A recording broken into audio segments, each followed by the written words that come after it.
मनोविज्ञान का चौथा टॉपिक है ये बुद्धि, इंटेलिजेंसी।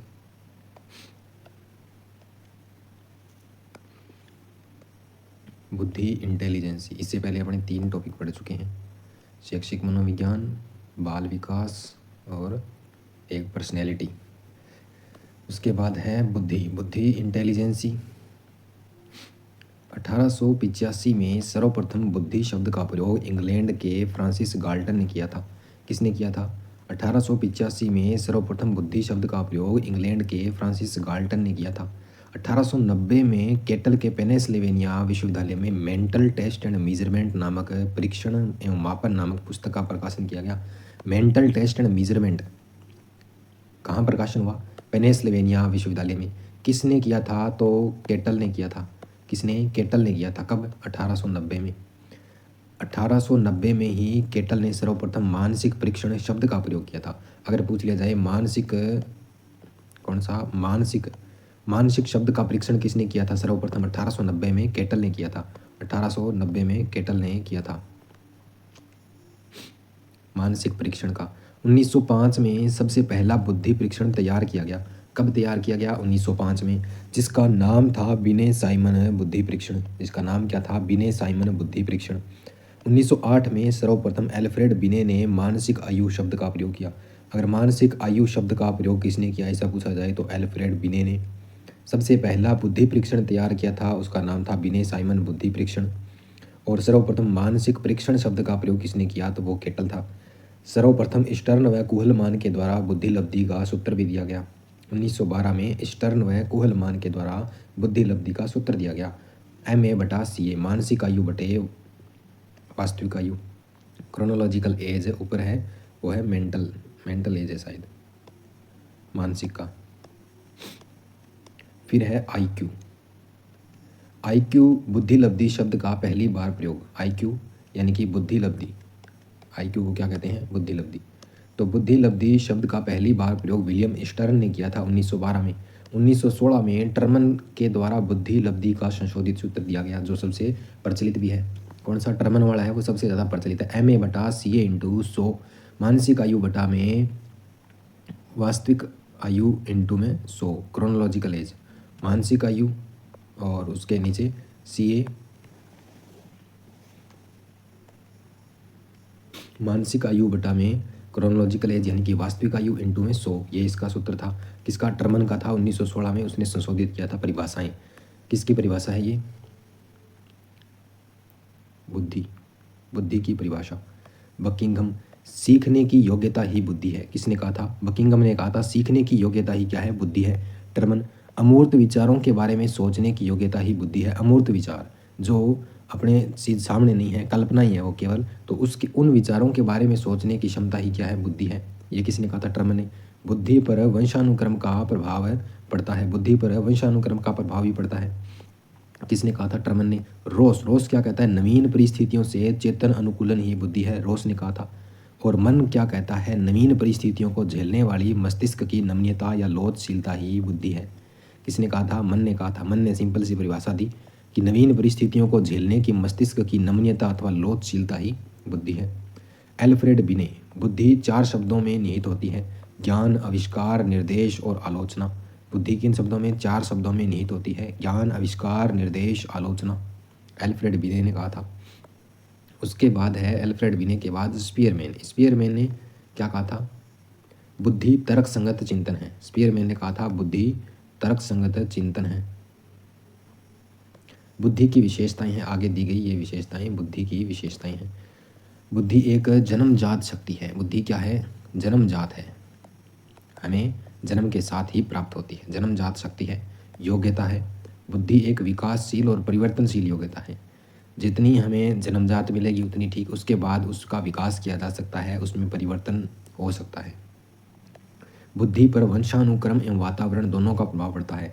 वंशानुक्रम से तो प्रभावित होती है, उसके बाद है वातावरण से भी प्रभावित होती है। किससे? वातावरण से भी प्रभावित होती है। बुद्धि पर मुख्य प्रभाव वंशानुक्रम का पड़ता है, ज़्यादा तो प्रभाव वंशानुक्रम का। वातावरण का प्रभाव केवल 10 बिंदुओं तक सीमित है। लिंग भेद, जाति विशेष का कोई बुद्धि पर प्रभाव नहीं पड़ता। ये ऊंची जाति का है, ये नीची जाति का, ये ब्राह्मण है, ये क्षत्रिय है, तो इससे उसकी बुद्धि पर कोई प्रभाव नहीं पड़ेगा, वो तो है उतनी रहेगी। बुद्धि एक इकाई न होकर के अनेक इकाइयों का समूह है। बुद्धि एक चीज़ नहीं है बल्कि बहुत सारे गुणों का इनका समूह है, इकाइयों का। उचित प्रकार से उत्तर देने, तर्क वितर्क करने और चिंतन करने, कल्पना करने आदि की योग्यता ही बुद्धि है। उचित प्रकार से उत्तर देने, तर्क वितर्क करने और चिंतन करने, कल्पना करने की योग्यता क्या है? बुद्धि है। प्रत्येक वातावरण में समायोजन, एडजस्ट कर लेना ही बुद्धि है। अमूर्त चिंतन करने की योग्यता, जो चीज़ सामने नहीं है उसके ऊपर भी चिंतन करना, ये भी बुद्धि का ही है। अनुभव से लाभ उठाना, पहले जो हमने अनुभव लिया है उसका कोई दूसरी परिस्थिति में यूज करना क्या है? बुद्धि है। बुद्धि की लंबवत वृद्धि 16 से 18 वर्ष तक होती है। बुद्धि की लंबवत वृद्धि 16 से 18 वर्ष तक होती है और क्षैतिज वृद्धि है वो आपकी जीवन पर्यंत चलती है। क्षैतिज वृद्धि जीवन पर्यंत चलती है। हॉरिजॉन्टल है वो आपकी पूरे जीवन चलती है, जबकि वर्टिकल है वो 16 से 18 तक है। वर्टिकल है 16 से 18 तक है। बुद्धि के प्रकार, उसके बाद है बुद्धि के प्रकार। बुद्धि के प्रकार सबसे पहले थोरनडाइक और गेरट ने बुद्धि के 3 प्रकार बताए हैं और यही आगे तक चलेंगे आपको। थोरनडाइक और गेरट इन्होंने बुद्धि के प्रकार बताए हैं। थोरनडाइक में देखो कितने शब्द हैं, डाइक, और इधर गेरट में भी, इसमें भी 3 हैं, तो 3 ही टाइप बताए हैं इन्होंने। पहला है मूर्त बुद्धि, दूसरा है अमूर्त और तीसरा है सामाजिक बुद्धि। इसको अपने CAS ऐसे याद रख सकते हैं। कॉन्क्रीट इंटेलिजेंस, एब्स्ट्रैक्ट इंटेलिजेंस और सोशल इंटेलिजेंस। मूर्त बुद्धि, अमूर्त बुद्धि और सामाजिक बुद्धि, 3 बुद्धियों के प्रकार बताए हैं। किसने? थॉर्नडाइक और गेरट ने। मूर्त बुद्धि को स्थूल बुद्धि भी कहते हैं, यानी कि मोटा मोटी। कॉन्क्रीट इंटेलिजेंस, थॉर्नडाइक ने क्या किया है? इस बुद्धि को गामक या यांत्रिक बुद्धि, मोटर अथवा मैकेनिकल इंटेलिजेंस कहा है।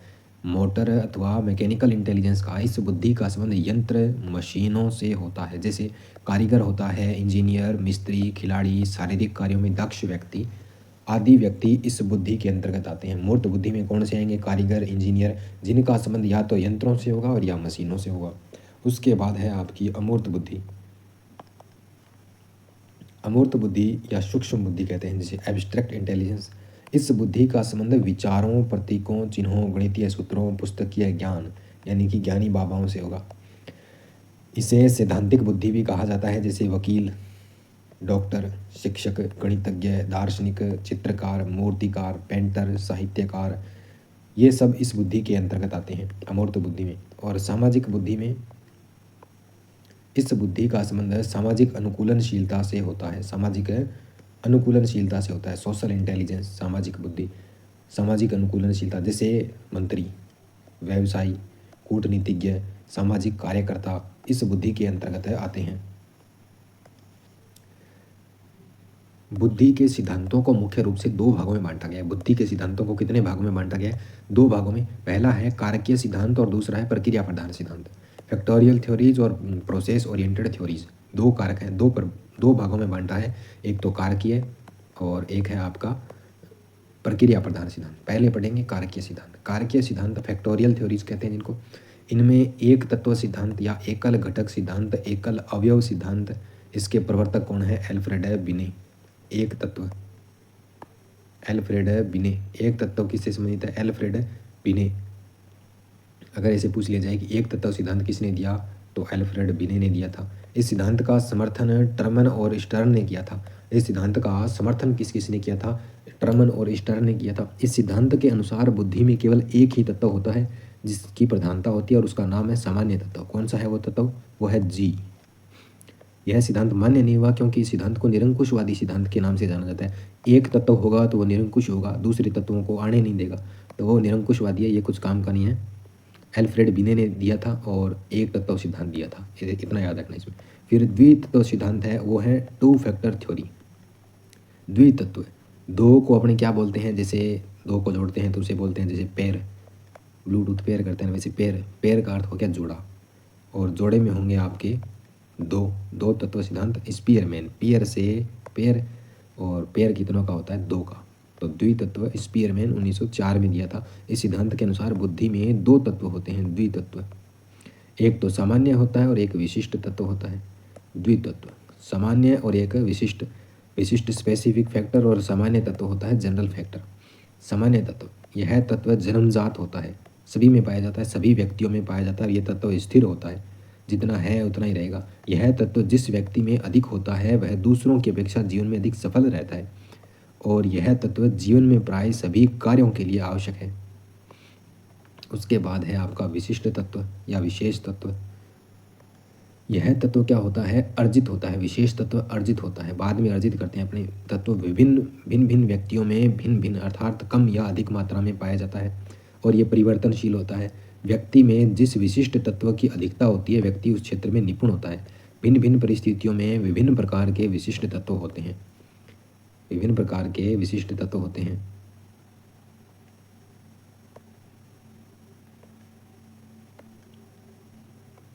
उसके बाद है आगे वाला सिद्धांत है, वो है त्रितत्व सिद्धांत। आगे वाला सिद्धांत कौन सा है? त्रितत्व सिद्धांत, थ्री फैक्टर थ्योरी। प्रवर्तक है जिसके स्पीयरमैन। दो का जोड़ा तो हो गया, उसके बाद तीन का जोड़ा है ना त्रितत्व, ये भी स्पीयरमैन ने दिया था। किसने दिया था? स्पीयरमैन ने दिया था। त्रितत्व और द्वितत्व, त्रिआयाम अलग है, त्रितत्व अलग है। त्रितत्व तो स्पीयरमैन देगा और त्रिआयाम आगे देखेंगे। ये द्वितत्व भी स्पीयरमैन ने दिया था। स्पीयरमैन ने द्वितत्व सिद्धांत में एक और सामूहिक तत्व जोड़ दिया और इस प्रकार यह सिद्धांत कहलाया त्रितत्व सिद्धांत। यह सिद्धांत भी विवादास्पद हो गया और सर्वमान्य नहीं हो सका। फिर आता है बहुतत्व सिद्धांत। बहुतत्व सिद्धांत दिया था थॉर्नडाइक ने, मल्टी फैक्टर थ्योरी कहते हैं जिसे। थॉर्नडाइक के अनुसार व्यक्ति की जितनी भी मानसिक क्रियाएं करता है, व्यक्ति जितनी भी मानसिक क्रियाएं करता है ना, उतने तत्व बुद्धि के अंतर्गत पाए जाते हैं। कोई भी काम करेगा, कोई भी चीज़ सोचेगा, हर चीज़ के लिए अलग अलग तत्व होगा और वो बहुत सारे तत्वों की बात करता है। थॉर्नडाइक है वो कहता है कि बहुत सारे तत्व हैं। थॉर्नडाइक ने अपने बहुतत्व सिद्धांत की तुलना बालू के ढेर से करते हुए ऊंचाई, चौड़ाई, क्षेत्रफल, गति की चर्चा की है और उसके आधार पर सिद्धांत कहलाया बालू का सिद्धांत या परमाणुवादी सिद्धांत। तो आपसे पूछा जा सकता है बालू का सिद्धांत या परमाणुवादी सिद्धांत किसने दिया, या बहुतत्व सिद्धांत किसने दिया? तो थॉर्नडाइक ने दिया था। उसके बाद है समूह तत्व सिद्धांत। पांचवा सिद्धांत कौन सा है? समूह तत्व सिद्धांत, ग्रुप फैक्टर थ्योरी। ग्रुप बोले तो समूह, ग्रुप का अर्थ है समूह, और समूह में अपने क्या करते हैं? विश्वास। विश्वास को बोलते हैं ट्रस्ट। विश्वास को बोलते हैं ट्रस्ट, और ट्रस्ट से आप थ्रस्ट याद रख सकते हो। तो समूह में क्या होता है? ट्रस्ट, और ट्रस्ट बोले तो थ्रस्ट। थ्रस्टन थे इसके प्रवर्तक। थ्रस्टन का समूह तत्व सिद्धांत वस्तुतः स्पीयरमैन के द्वितत्व सिद्धांत और थॉर्नडाइक के बहुतत्व सिद्धांत का मध्य मार्गी है। थ्रस्टन ने अपनी कारक विश्लेषण पद्धति के आधार पर यह निष्कर्ष निकाला कि 7 प्राथमिक मानसिक योग्यताओं का समूह ही बुद्धि है, जिन्हें प्रधान मानसिक क्षमताएं, प्राइमरी मेंटल एबिलिटीज़, पीएमए कहा जाता है। और वो पीएमए है आपकी एक तो प्रेक्षण योग्यता, एक अंक योग्यता, शाब्दिक योग्यता, वाक योग्यता, स्मरण योग्यता और तार्किक योग्यता, और ये है पर्यवेक्षण योग्यता। समूह में रहेंगे तो समूह में बहुत सारे मित्र होंगे।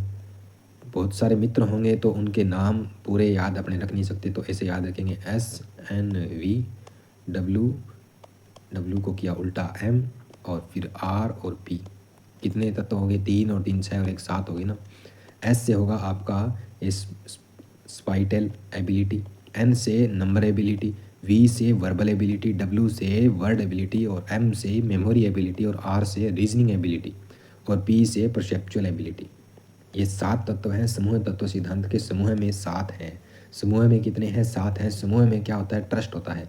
समूह में क्या होता है? ट्रस्ट होता है। ट्रस्ट होता है तो थ्रस्ट होता है। थ्रस्टन ने यह सिद्धांत दिया था। और उसके बाद है प्रतिदर्श सिद्धांत, नमूना सिद्धांत, या सैम्पलिंग थ्योरी भी कहते हैं इसे। नमूना सिद्धांत है या फिर सैम्पलिंग थ्योरी भी कहते हैं। प्रतिदर्श, सैम्पलिंग, नमूना, यह दिया था थॉम्पसन ने। थॉम्पसन के अनुसार प्रत्येक व्यक्ति में सभी मानसिक योग्यताओं का थोड़ा थोड़ा सैंपल पाया जाता है, और ये सैंपल मिलकर के एक नवीन योग्यता बन जाता है, और तत्पश्चात इसी नवीन योग्यता से किसी भी नवीन कार्य को पूर्ण किया जा सकता है। उसके बाद आता है त्रिआयामी सिद्धांत। त्रितत्व किसने दिया था? कौन सा? त्रितत्व सिद्धांत दिया था आपका स्पीयरमैन ने। किसने दिया था? स्पीयरमैन ने। और त्रिआयाम सिद्धांत पूछे तो, या त्रिविमीय सिद्धांत या 3 डायमेंशनल सिद्धांत पूछे तो गिलफर्ड ने दिया था। गिलफर्ड के अनुसार मानसिक योग्यता प्रमुख रूप से 3 तत्वों से निर्मित है। संक्रिया, विषय वस्तु और उत्पाद। संक्रिया, विषय वस्तु, उत्पाद, OCP। संक्रिया, इसको प्रक्रिया भी बोलते हैं, विषय वस्तु जिसे अंतर वस्तु भी कहते हैं, और उसके बाद उत्पाद यानी कि परिणाम, ऑपरेशन, कंटेंट एंड प्रोडक्ट। 3 तत्वों से मिलकर के बना है मानसिक योग्यता गिलफर्ड के अनुसार।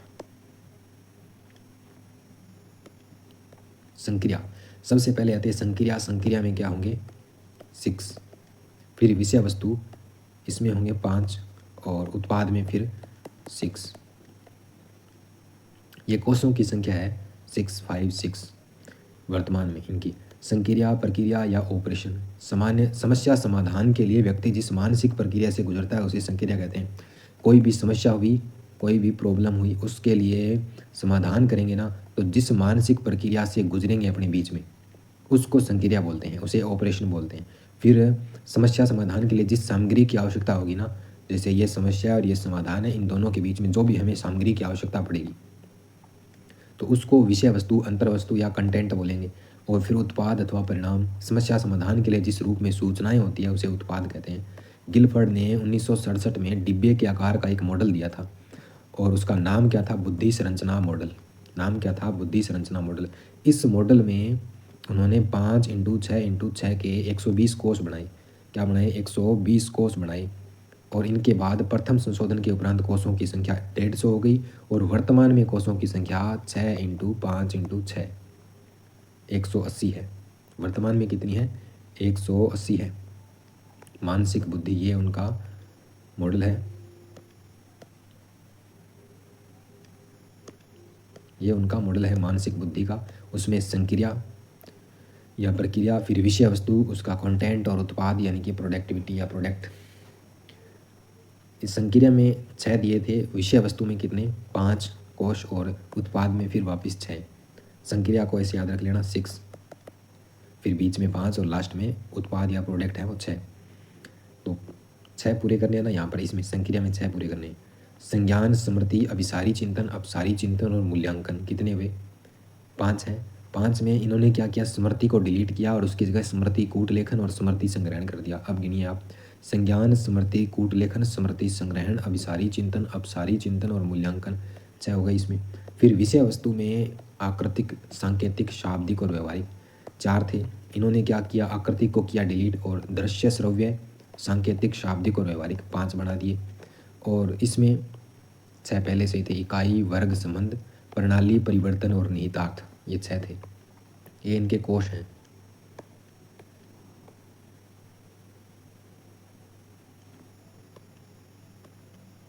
पदानुक्रमित सिद्धांत या क्रमिक महत्व का सिद्धांत, हिरार्किकल थ्योरी।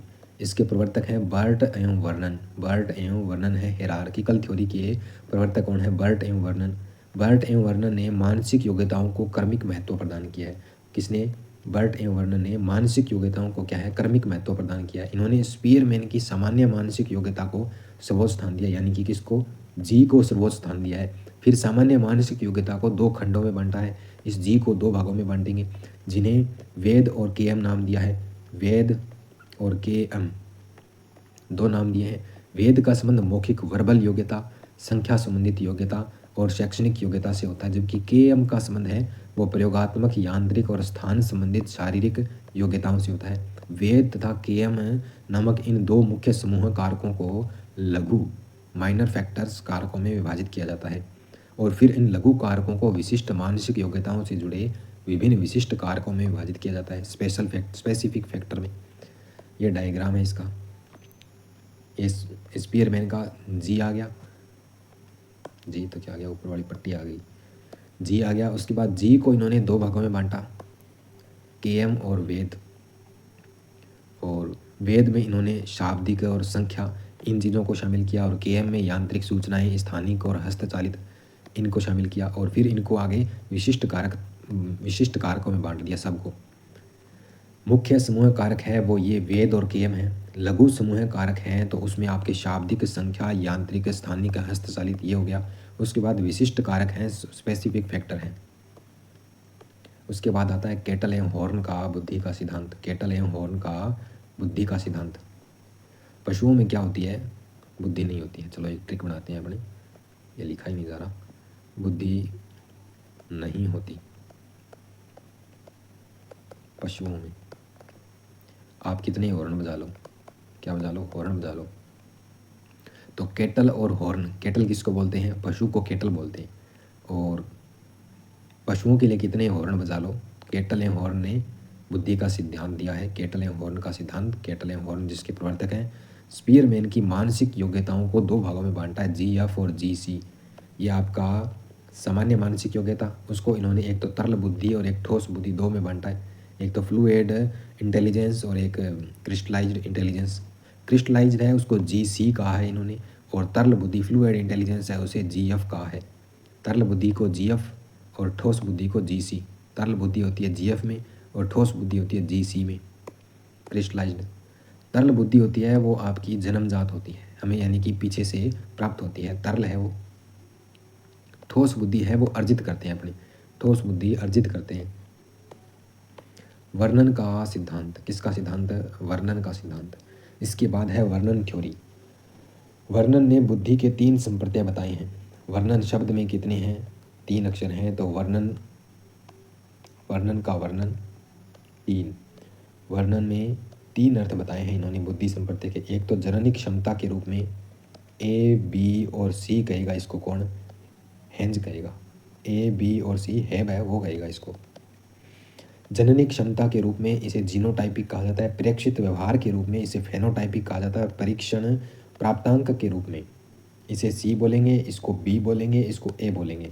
जननी क्षमता के रूप में जीनोटाइपिक, इस अर्थ में बुद्धि पूर्णतः वंशानुगत होती है, यानी कि हमें जीनों से मिलती है, तो जीनोटाइपिक। इस बुद्धि को हेब ने A इंटेलिजेंस कहा है।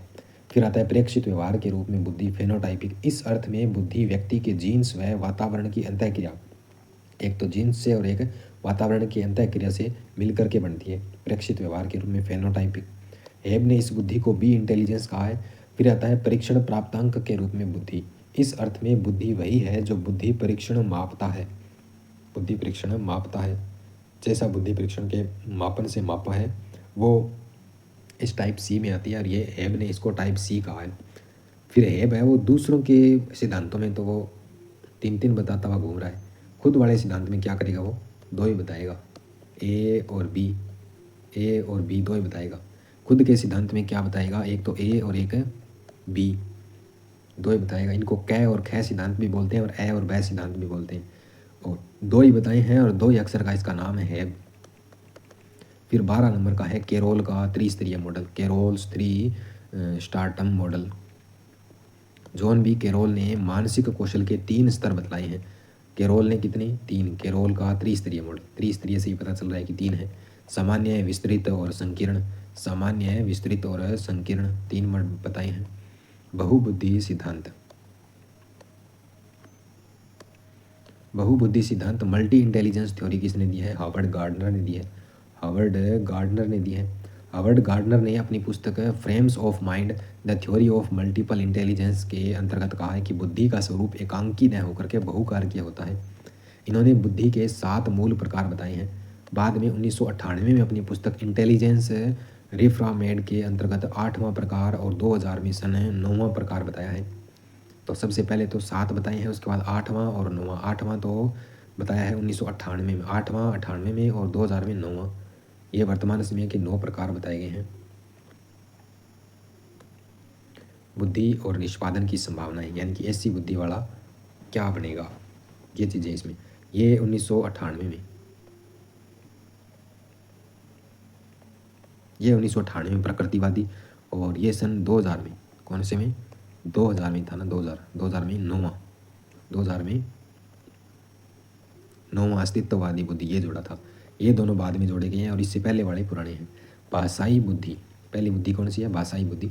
भाषाई बुद्धि वाले या तो कवि बनेंगे, या व्याख्याता, या वकील, लेखक, पत्रकार, गीतकार, ये बन सकते हैं। फिर तार्किक गणितीय बुद्धि वाले वैज्ञानिक और गणितज्ञ बन सकते हैं।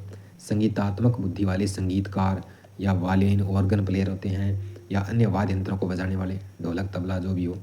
स्थानिक बुद्धि वाले इंजीनियर बनेगा, या मूर्तिकार, चित्रकार, सर्वेक्षण अधिकारी। शारीरिक और गतिज बुद्धि वाले या तो नर्तक बनेंगे, या नृत्यांगना, खिलाड़ी, मुक्केबाज, शल्य चिकित्सक, सर्जन, तैराक अथवा पायलट। अंतर्व्यक्तिक बुद्धि, अंतर्व्यक्तिक बुद्धि, अंतःव्यक्तिक बुद्धि, इसमें क्या होता है, अंतर्व्यक्तिक में दूसरों के भावों को जानना, समझना, महसूस करना, जैसे राजनेता, चिकित्सक, विक्रय अधिकारी। फिर अंतराव्यक्तिक यानी कि स्वयं के बारे में, अंतराव्यक्तिक कौन सा होता है, स्वयं के बारे में, स्वयं के बारे में जानना, जैसे सही आत्मज्ञान से युक्त व्यक्ति, जैसे योगी, संत, ये सब अंतराव्यक्तिक में आएंगे। उसके बाद प्रकृतिवादी बुद्धि, प्रकृतिवादी में आते हैं आपके किसान, जैव वैज्ञानिक, वनस्पति वैज्ञानिक, ये प्रकृति में। और अस्तित्ववादी में दार्शनिक और चिंतक ये आएंगे, दार्शनिक और चिंतक आएंगे। पहले वो कारकीय सिद्धांत है वो तो कंप्लीट हो गया। अभी आएंगे प्रक्रिया प्रधान सिद्धांत, प्रक्रिया प्रधान सिद्धांत, पास मॉडल। पास मॉडल में क्या है, ये पास मॉडल है, PASS। प्रवर्तक हैं JP दास, पास मॉडल के प्रवर्तक हैं JP दास, जैक नागलेरी तथा कीवी, तीन बंदे हैं, JP दास, जैक नागलेरी और कीवी, तीन हैं। इस मॉडल के अनुसार 4 तरह के संज्ञानात्मक कार्य संपन्न होते हैं।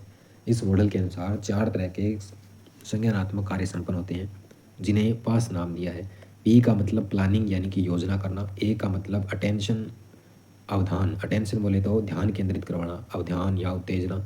फिर S का मतलब है स्टिमुलेशन, स्टिमुलेशन, समकालिक।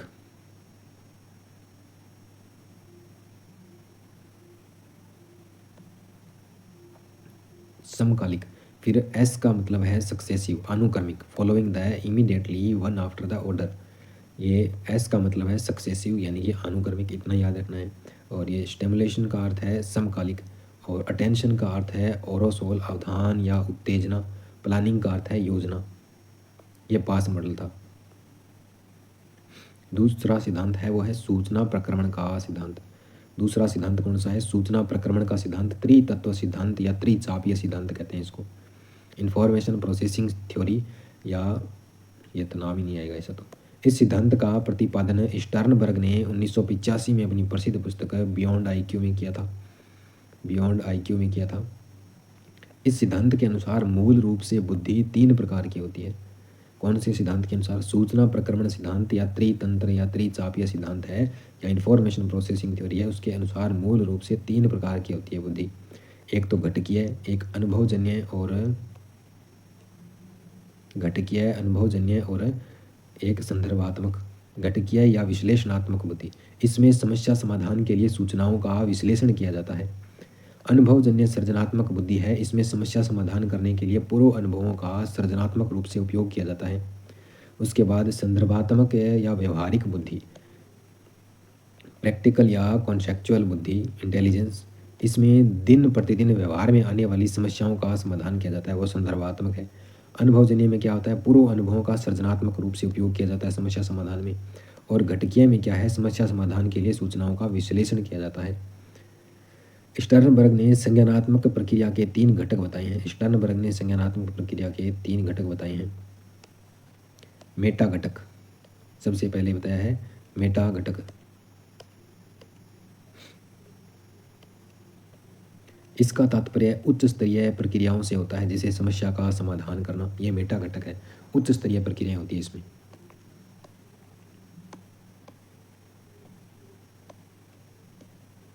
दूसरा घटक है वो निष्पादन घटक है। दूसरा घटक कौन सा है, निष्पादन घटक है।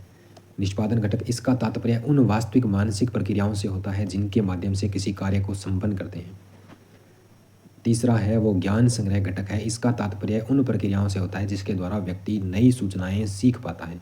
नई सूचनाओं के लिए ज्ञान संग्रहण घटक, और जिनके माध्यम से कोई काम को संपन्न किया जाता है उसे निष्पादन घटक, संपन्न करना यानी कि निष्पादन करना ही होता है। तीसरा सिद्धांत दिया है ऑर्थर जेनन्स का सिद्धांत, ऑर्थर जेनन का सिद्धांत, और जेनन लिखा हुआ है, इसको अपने ऐसे लिख सकते हैं, जेन, जेन है उसमें 2 शब्द हैं, 2 शब्द हैं, तो इन्होंने 2 स्तर बताए हैं अपने सिद्धांत के, जेनन्स ने। प्रथम स्तर है साहचर्यात्मक अधिगम से संबंधित। पहला स्तर किससे संबंधित है, साहचर्यात्मक अधिगम से संबंधित। द्वितीय स्तर है वो संज्ञानात्मक समताओं से संबंधित। दूसरा है वो संज्ञानात्मक समताओं से संबंधित है। जेनसन के सिद्धांत को पदानुक्रमिक मॉडल भी कहा जाता है। नोट, जीन पियाजे का संज्ञानात्मक विकास सिद्धांत और ब्रूनर का संरचनात्मक अधिगम सिद्धांत भी प्रक्रिया प्रधान सिद्धांतों के अंतर्गत आते हैं। उसके बाद है बुद्धि मापन के सोपान। बुद्धि मापन के क्या हैं? सोपान। 3 सोपान है, वास्तविक आयु, मानसिक आयु और बुद्धि लब्धि। वास्तविक आयु जिसे सीए बोलते हैं, क्रोनोलॉजिकल एज। मानसिक आयु जिसे एमए बोलते हैं, मेंटल एज। और तीसरा है बुद्धि लब्धि जिसे इंटेलिजेंसी कहा जाता है, IQ. Quotient, quotient, intelligence quotient, IQ. MA/CA into 100, ये टर्मन ने दिया था। किसने दिया था? टर्मन ने। आईक्यू का सूत्र। बुद्धि परीक्षण का इतिहास। बुद्धि परीक्षण का इतिहास। इतिहास की बात करते हैं बुद्धि परीक्षण के। बुद्धि परीक्षण के द्वारा मानसिक आयु ज्ञात की जा सकती है। सबसे पहला बुद्धि परीक्षण 1905 में फ्रांस के निवासी एल्फ्रेड बिने ने साइमन की मदद से तैयार किया और परीक्षण कहलाया बिने साइमन बुद्धि परीक्षण। यह परीक्षण 3 से 15 वर्ष के बच्चों के लिए निर्मित किया गया और इस परीक्षण में प्रश्नों की संख्या 30 थी। इस परीक्षण में फिर पहला संशोधन हुआ कब? 1908 में, एवं दूसरा संशोधन 1911 में हुआ। अब प्रश्नों की संख्या 59 हो गई है। पहले कितनी थी? 30, अब कितनी है? 59। पुनः 1916 में अमेरिका के स्टैनफोर्ड विश्वविद्यालय में टर्मन की अध्यक्षता में बिने साइमन बुद्धि परीक्षण में संशोधन किया गया और संशोधन परीक्षण कहलाया स्टैनफोर्ड बिने परीक्षण या टर्मन का बुद्धि परीक्षण। यह परीक्षण 2 से 14 वर्ष के बच्चों के लिए निर्मित किया गया और संशोधन के पश्चात 2 से 22 वर्ष तक के बच्चों के लिए निर्मित किया गया। प्रश्नों की संख्या थी 90। भारत में सबसे पहला बुद्धि परीक्षण 1922 में FG कॉलेज लाहौर के प्रिंसिपल, FG कॉलेज लाहौर, इसके प्रिंसिपल थे CH राइस के द्वारा किया गया, बनाया गया उनके द्वारा। 22 में बनाया था किसने? राइस ने। CH राइस ने भारत का पहला बुद्धि परीक्षण। डॉक्टर CH राइस ने बिने साइमन बुद्धि परीक्षण का भारतीय अनुकूलन किया और परीक्षण कहलाया हिंदुस्तानी बिने परफॉर्मेंस पॉइंट स्केल। बिने वाला था ना, उसको भारतीय सिस्टम के अंदर डाल लिया। किसने? डॉक्टर CH राइस ने। 35 कथन और 7 उपकथन रखे गए। इस परीक्षण में 35 कथन और 7 उपकथन रखे गए। भारत में CH राइस के अलावा पंडित लज्जा शंकर झा, डॉक्टर सोहन लाल, एक भाटिया, एक जालोटा, इनके द्वारा भी अनेक बुद्धि परीक्षणों का निर्माण किया गया है। बुद्धि परीक्षण इसमें कैसे होता है? एक तो व्यक्तिगत होता है और एक सामूहिक होता है। एक व्यक्तिगत और एक सामूहिक। व्यक्तिगत यानी कि एक अकेले व्यक्ति से किया जाएगा। सामूहिक है, इसमें समूह में होंगे, कितने भी हो सकते हैं। और फिर व्यक्तिगत को 2 भागों में बांटा है, शाब्दिक और अशाब्दिक। सामूहिक को भी 2 भागों में बांटा है, शाब्दिक और अशाब्दिक। अब शाब्दिक परीक्षण वे होते हैं जिनमें शब्दों का प्रयोग होता है बोलकर या लिखकर। बोलकर या लिखकर बनाते हैं ना, उन्हें शाब्दिक कहते हैं। अशाब्दिक में क्या होगा कि शब्दों का प्रयोग नहीं होगा, चित्रण भी करवा सकते हैं, कुछ भी। अशाब्दिक के आगे 2 टाइप बना दिए आगे इन्होंने, जिसमें एक तो निष्पादन क्रियात्मक, कोई काम करके, और एक पेपर पेंसिल परीक्षण। निष्पादन क्रियात्मक यानी कि या तो कोई काम, जैसे फलक वाला हो गया, कौन सा फलक, या कोई जैसे जोड़ तोड़ करके घर घुर बनाना होता है, छोटा मोटा ऐसे खिलौना होता है, उसको निष्पादन में क्रियात्मक में डालते हैं। पेपर पेंसिल में जैसे कोई पेंटिंग, कोई चीज़ ड्राइंग करना, या ड्राइंग के माध्यम से बुद्धि का पता लगाना, उसकी इंटेलिजेंस का पता लगाना, तो वो पेपर पेंसिल परीक्षण होता है। ये दोनों अशाब्दिक के टाइप हैं। शाब्दिक तो सीधा ही हो गया, बोलकर या लिख कर। अशाब्दिक में 2 टाइप अलग दे दिए, निष्पादन और पेपर पेंसिल। अब ये आगे उदाहरण दे रखे हैं पेपर पेंसिल और निष्पादन के। आकृति फलक यानी कि इसमें काम करवाया जाएगा, और काम बोले तो क्रियात्मक परीक्षण। फिर आता है वस्तु संयोजक परीक्षण। संयोजक, वस्तुओं को जोड़ना पड़ेगा यानी कि काम करना पड़ेगा, तो क्रियात्मक परीक्षण। फिर आता है चित्रपूर्ति। चित्रपूर्ति में काम नहीं है लेकिन पेपर पेंसिल पर काम करना पड़ेगा, तो पेपर पेंसिल परीक्षण। चित्रांकन है तो ये भी पेपर पेंसिल में। ब्लॉक बिल्डिंग है, ये क्रियात्मक में है क्योंकि ये एक तरीके का काम है, सीधा क्रियात्मक परीक्षण में आएगा। फिर मनुष्य आकर्षण परीक्षण, ये पेपर पेंसिल में आएगा। विभिन्न भाषी, विकलांग, गूंगे, बहरे, अंधे और अनपढ़ व्यक्तियों के लिए अशाब्दिक परीक्षण विशेष उपयोगी होते हैं। इनके लिए अशाब्दिक विशेष परीक्षण विशेष उपयोगी होते हैं। अशाब्दिक परीक्षणों को संस्कृति स्वतंत्र परीक्षण, कल्चर फ्री टेस्ट के नाम से जाना जाता है। सबसे पहला व्यक्तिगत शाब्दिक बुद्धि परीक्षण है, फ्रांस में हुआ था। पहला तो एक तो व्यक्तिगत, दूसरी बात है शाब्दिक, और ये सबसे पहला था। व्यक्तिगत पूछ रहा है, व्यक्तिगत में शाब्दिक यानी कि लिखने वाला, तो ये कहाँ हुआ था? फ्रांस में हुआ था, जिसका नाम था बिने साइमन है बुद्धि परीक्षण। जिसका नाम क्या था? बिने साइमन बुद्धि परीक्षण। ओटियर्क्स के द्वारा अमेरिका में प्रथम विश्व युद्ध के समय अनेक सैनिकों की छंटनी करने के लिए 1917 में 2 प्रकार के सामूहिक परीक्षणों का निर्माण किया था। एक तो आर्मी अल्फा परीक्षण, ये सामूहिक शाब्दिक है। एक है आर्मी बीटा परीक्षण, ये सामूहिक अशाब्दिक है। आर्मी आ गया तो सामूहिक तो जरूर होगा, आर्मी आ रहा है तो सामूहिक तो जरूर होगा, लेकिन शाब्दिक और अशाब्दिक ये अलग अलग होंगे। अल्फा वाला तो शाब्दिक है, अल्फा में अल्फ़ाबेट लिखवाए जाते हैं तो ये शाब्दिक है, और अशाब्दिक में बीटा है, बीटा में अशाब्दिक। दोनों अलग अलग तरीके से याद हो सकते हैं। शाब्दिक परीक्षण अधिकांशतः सामूहिक होते हैं, शाब्दिक अधिकांशतः सामूहिक होते हैं और कुछ व्यक्तिगत होते हैं, जबकि अशाब्दिक परीक्षण अधिकांशतः व्यक्तिगत होते हैं, कुछ सामूहिक होते हैं। वर्तमान समय में प्रचलित परीक्षण है वो आपका सामूहिक शाब्दिक है, एक तो समूह में और एक शाब्दिक, ये ज़्यादा प्रचलित है। सर्वश्रेष्ठ बुद्धि परीक्षण है वो आपका व्यक्तिगत शाब्दिक है, व्यक्तिगत शाब्दिक है वो आपका सबसे ज़्यादा सर्वश्रेष्ठ बुद्धि परीक्षण है। टर्मन ने अशाब्दिक परीक्षणों की आलोचना करते हुए कहा है कि शाब्दिक परीक्षणों को उचित बताया है, उन्होंने इसको शाब्दिक परीक्षणों को उचित बताया है, अशाब्दिक परीक्षणों को उन्होंने आलोचना की है। लेकिन कुछ मनोवैज्ञानिक अशाब्दिक परीक्षणों को भी उचित बताते हैं। निष्कर्ष रूप में शाब्दिक और अशाब्दिक परीक्षणों को एक दूसरे के विरोधी न मान करके उन्हें एक दूसरे का पूरक माना जाना चाहिए। बेसल वर्ष क्या होता है? बेसल वर्ष जिस अधिकतम आयु स्तर के प्रश्नों को बालक हल कर देता है उसे बेसल वर्ष कहते हैं, यानी कि वो अपनी उम्र से ज़्यादा जा कर के भी कोई प्रश्न हल कर देता है तो वो उसका बेसल वर्ष है, और यही उसकी मानसिक आयु मानी जाती है। फिर आता है टर्मिनल वर्ष, जिस आयु स्तर के प्रश्नों को बालक हल नहीं कर पाता है ना उसे टर्मिनल वर्ष कहते हैं, यानी कि जिस टर्मिनल पे जाकर के बच्चा अटक गया ना उसको टर्मिनल वर्ष कहते हैं। टर्मन ने 1916 में स्टैनफोर्ड विनय परीक्षण के समय बुद्धि लब्धि के वर्गीकरण की सारणी तैयार की थी, और ये टर्मन वाली बुद्धि लब्धि की सारणी बहुत पूछी जाती है आगे प्रश्नों में। टर्मन की बुद्धि लब्धि की सारणी 140 से प्लस जिसकी बुद्धि लब्धि है वो एक तो 1% लोग होंगे, और वो प्रतिभाशाली यानी कि जीनियस होंगे, और अति श्रेष्ठ यानी कि वेरी सुपीरियर होंगे, वेरी सुपीरियर होंगे।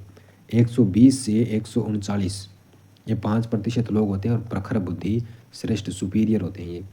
फिर 110 से 119 वाले 14% लोग होते हैं, तीव्र बुद्धि उच्च औसत यानी कि एवरेज से ऊपर होते हैं, ये अबव एवरेज होते हैं। 90 से 109 वाले 90 से 109 वाले 60% लोग होते हैं, सामान्य औसत एवरेज इतना ही होता है। उसके बाद 80 से 89 ये आपके 14% लोग होते हैं, मंद मंगोलिज्म कहते हैं इनको, या पिछड़े डल और बैकवर्ड कहते हैं। 70 से 79 तक वाले हैं वो आपके 5% लोग होते हैं, निर्बल बुद्धि क्षीण बुद्धि फीबल माइंडेड होते हैं। फिर आते हैं आपके 70 से कम वाले, ये 1% लोग होते हैं, मूर्ख बौद्धिक रूप से अशक्त होते हैं। और इससे नीचे भी कैटेगरी होती है, 50 से 69 हो गया, जैसे ये मूर्ख होता है, मोरॉन, मोरॉन किसको कहते हैं? मूर्ख को कहते हैं। 25 से 49 वाले मूड होते हैं, और 25 से कम वाले हैं वो जड़ होते हैं, इडियट होते हैं। एक नज़र में आप इनको देख सकते हैं बुद्धि परीक्षणों को अलग अलग। व्यक्तिगत बुद्धि परीक्षण, व्यक्तिगत में आगे शाब्दिक और अशाब्दिक दोनों अलग अलग दे रखे हैं।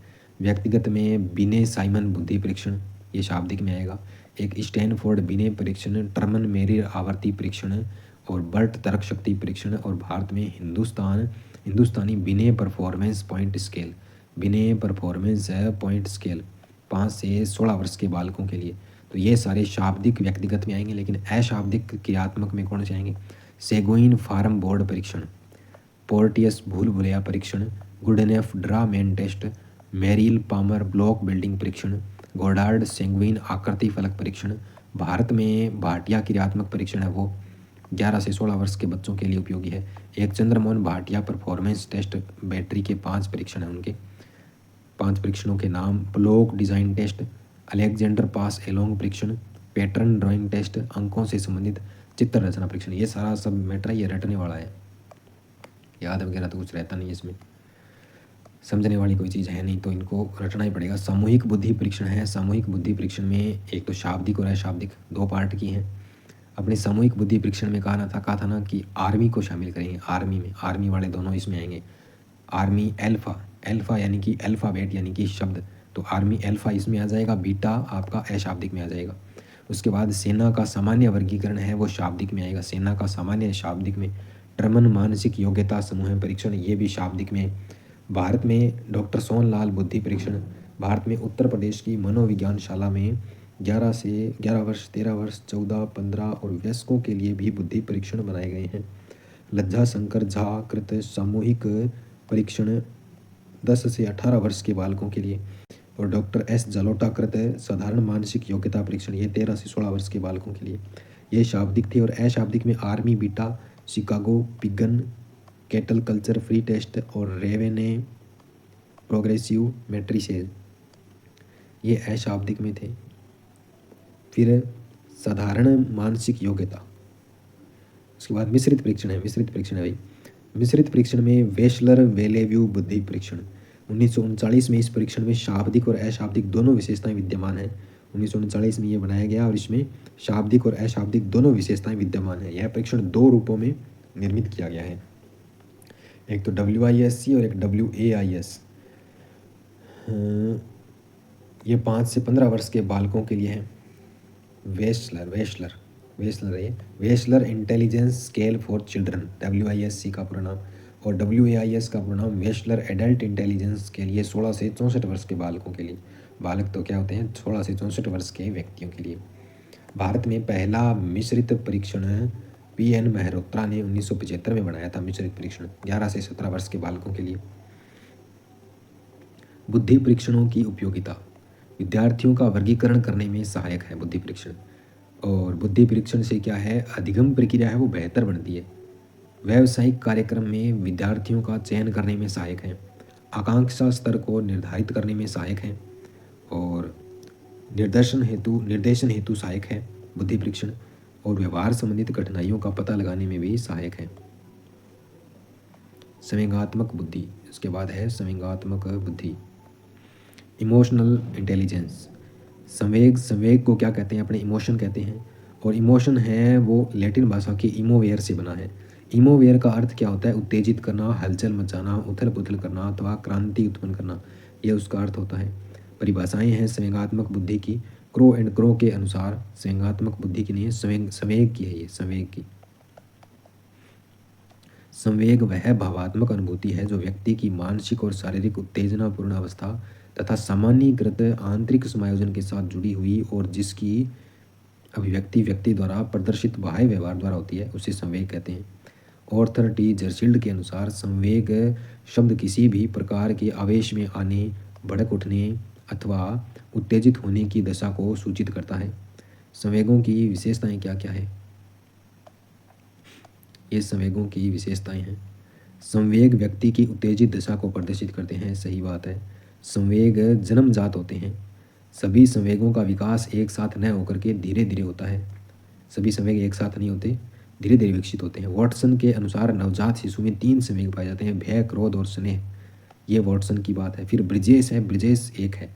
तो ब्रिजेश के अनुसार जन्म के समय शिशु में केवल एक ही संवेग पाया जाता है, उत्तेजना, तथा 2 वर्ष की आयु में सभी संवेगों का विकास हो जाता है धीरे धीरे। संवेग 2 प्रकार के होते हैं, एक तो दुखद और एक सुखद।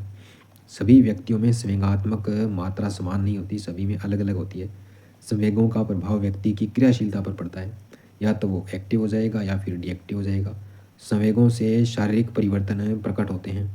संवेग जागृत तो एकदम से हो जाते हैं लेकिन शांत धीरे धीरे होंगे। गुस्सा एकदम से आ जाएगा हमें लेकिन शांत है वो गुस्सा, धीरे धीरे होगा। तो ये भी एक तरीके का संवेग है। जैसे संवेगों में तीव्रता आती है ना, वैसे ही अपना दिमाग काम करना बंद कर देता है। संवेग में तीव्रता आएगी तो बुद्धि में कमी आने लग जाएगी, अर्थात बुद्धि काम करना बंद कर देगी। संवेगों का दमन नहीं करना चाहिए बल्कि उनका शोधन करना चाहिए, परिमार्जन करना चाहिए उनका।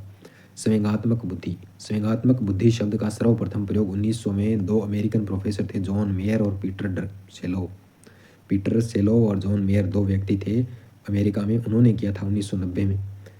और इनकी पुस्तक का नाम क्या था, what is EI, emotional intelligence. वर्तमान में जिस रूप में संवेगात्मक बुद्धि की सर्वत्र चर्चा की जा रही है, इसका प्रमुख श्रेय एक अमेरिकन मनोवैज्ञानिक डेनियल गोलमैन को जाता है। इन्होंने 1995 में अपनी प्रकाशित पुस्तक संवेगात्मक बुद्धि, बुद्धि लब्धि से अधिक महत्वपूर्ण क्यों, why is the better more than IQ के माध्यम से इसे चर्चा का विषय बनाया। डेनियल गोलमैन की दूसरी पुस्तक का नाम वर्किंग विद इमोशनल इंटेलिजेंट, संवेगात्मक बुद्धि के साथ कार्य है। उसके बाद परिभाषाएं हैं, संवेगात्मक बुद्धि की परिभाषाएं। डेनियल गोलमैन के अनुसार संवेगों को जानने, देखभाल करने और संबंध स्थापित करने की शक्ति संवेगात्मक बुद्धि कहलाती है। जॉन मेयर व पीटर सेलोव ने परिभाषा दी है कि संवेगात्मक बुद्धि वह योग्यता है जिसके द्वारा हम अपनी तथा दूसरों की भावनाओं का संचालन करते हैं, अंतर करते हैं, उनसे निर्देशन प्राप्त करते हैं। संवेगात्मक बुद्धि से तात्पर्य है अपनी तथा दूसरों की भावनाओं को जानना, समझना और उनका उचित प्रयोग करना, उनकी उचित व्यवस्था से है और इसका विकास कभी भी समाप्त नहीं होता अपितु समय के साथ बढ़ता जाता है। व्यक्ति की सफलता में संवेगात्मक बुद्धि का योगदान 80% होता है तथा बुद्धि लब्धि का योगदान 20% होता है।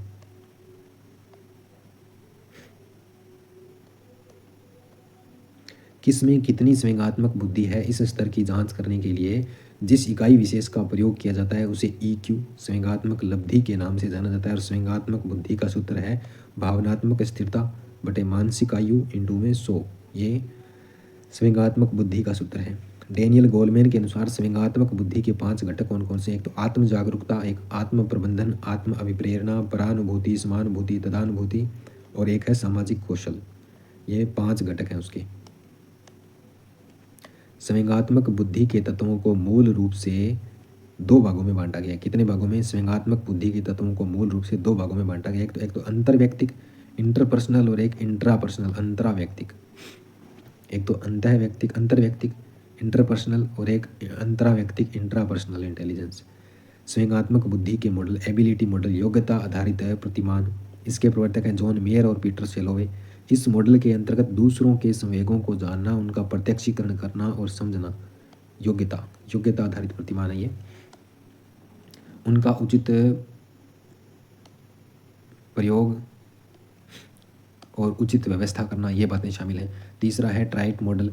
इसमें गुण आधारित प्रतिमान है, ये गुण आधारित प्रतिमान है। इसमें केवी पैटरडाइस हैं इसके प्रवर्तक। इस मॉडल के अंतर्गत स्वयं की भावनाओं का प्रत्यक्षीकरण करना, समझना, उनका उचित उपयोग और व्यवस्था करना, ये बातें शामिल हैं। तीसरा है मिक्स्ड मॉडल मिश्रित आधारित प्रतिमान। इसके प्रवर्तक हैं डेनियल गोलमैन। इन्होंने गोल गोल घुमा करके क्या कर दिया? मिश्रित कर दिया। तो उपरोक्त मॉडल दोनों का मिला जुला रूप है, मिश्रित है। मॉडल के अंतर्गत अपनी तथा दूसरों की भावनाओं को जानना, समझना, उनका उचित प्रबंधन करना आदि बातें शामिल हैं। संवेगात्मक बुद्धि की उपयोगिता, इमोशनल इंटेलिजेंस की उपयोगिता क्या क्या है भाई? कोई व्यक्ति जीवन में कितना सफल हो सकता है, इसकी भविष्यवाणी EQ के द्वारा की जाती है। जीवन को सुखमय एवं शांतिप्रिय बनाने में EQ का योगदान होता है। विद्यार्थी जीवन में मिलने वाली सफलता के पीछे भी इसका योगदान होता है। समुदाय के अंतर्गत अपना स्थान बनाए रखने में EQ का महत्वपूर्ण योगदान होता है। संबंधों में घनिष्ठता लाने के लिए भी EQ सहायक है। जीवन के विभिन्न क्षेत्रों में वांछित सफलता प्राप्त करने के लिए भी EQ का योगदान होता है। संवेगात्मक बुद्धि का मापन के लिए आपके 4 मापक बने हुए हैं। Mayer emotional intelligence scale, MEIS कहते हैं जिसे Mayer emotional intelligence scale John Mayer ने दिया है। Mayer Salovey and Caruso emotional intelligence test MSCEIT। इसके प्रवर्तक हैं डॉक्टर जॉन मेयर और डॉक्टर पीटर सेलोवे व डेविस कारुसो।